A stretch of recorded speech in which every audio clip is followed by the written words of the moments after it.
सिंगरौली जिले में जिस तरह कोयले के खनन के लिए लगातार कोल ब्लॉक के लिए कंपनियां काम आगे बढ़ा रही है, वो प्रशासन के साथ मिलकर विस्थापित हो रहे ग्रामीणों के हकों को मारने का काम कर नियमों के विपरीत अधिग्रहण की कार्रवाई को अंजाम दिला रहे हैं। उसी की वजह से विस्थापित ग्रामीण न्यायालय की शरण में ले रहे हैं और न्यायालय इन मामलों पर विस्थापितों के पक्ष में न्याय संगत आदेश जारी कर कोल ब्लॉक अधिग्रहण पर रोक लगा रही है। ताजा मामला देवरी निवासी ललन गौड़ बनाम भारत संघ और अन्य ने याचिका क्रमांक 9390/2025 से जुड़ा है, जिसमें माननीय उच्च न्यायालय ने इस कोल ब्लॉक के लिए की जा रही अधिग्रहण कार्रवाई पर रोक आदेश जारी किया है। इस याचिका की पैरवी कर रहे अधिवक्ता ब्रह्मोंद्र पाठक ने बताया कि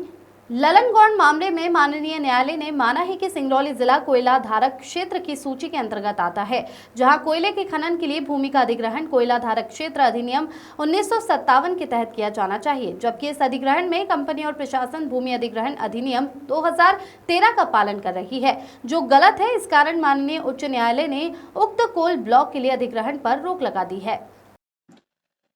आज का मामला सिंगरौली जिले के बंधा कोल ब्लॉक में भू अर्जन से संबंधित है, जिसमें देवरी ग्राम के ललन गौड़ ने मेरे माध्यम से याचिका प्रस्तुत की थी, जिसमें प्रमुख रूप से यह बिंदु उठाया गया था कि भू अर्जन की प्रक्रिया जो 2013 के अंतर्गत अधिनियम के अंतर्गत की जा रही है, वो पूरी तरीके से अवैधानिक है और उसके जगह पे कोल बियरिंग एक्ट के अंतर्गत इसका पूरा एक्विजिशन किया जाना चाहिए, क्योंकि ये सेटल लॉ है कि जब एक बार कोई भी भूमि या क्षेत्र कोल बियरिंग एरिया निर्धारित कर दिया जाता है तो इंटायर राइट जो है वो सेंट्रल गवर्नमेंट में वेस्ट हो जाता है और एक्विजिशन से लेके अवार्ड तक की पूरी प्रक्रिया का पालन सेंट्रल गवर्नमेंट के द्वारा किया जाना चाहिए। दोनों में अर्जन की प्रक्रियाएं अलग हैं, दोनों में कंपनसेशन की प्रक्रियाएं अलग हैं और दोनों में एक्वायरिंग एजेंसी अलग अलग है। चूंकि याचिकाकर्ता को आर्थिक रूप से नुकसान हो रहा था, उसने संबंधित जिला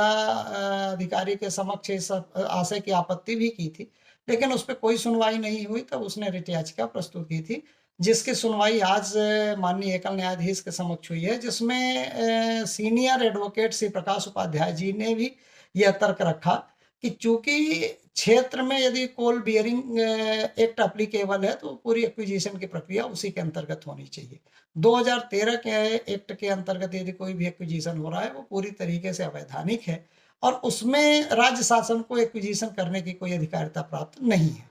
उक्त तर्क से सहमत होकर माननीय एकल पीठ ने अनावेदक गणों को नोटिस जारी किया है और जवाब फाइल करने के लिए आदेशित किया है और तब तक के लिए भू अर्जन की प्रक्रिया को स्थगित किए जाने का अंतरिम आदेश पारित किया है। ब्रह्मेंद्र पाठक, अधिवक्ता, उच्च न्यायालय।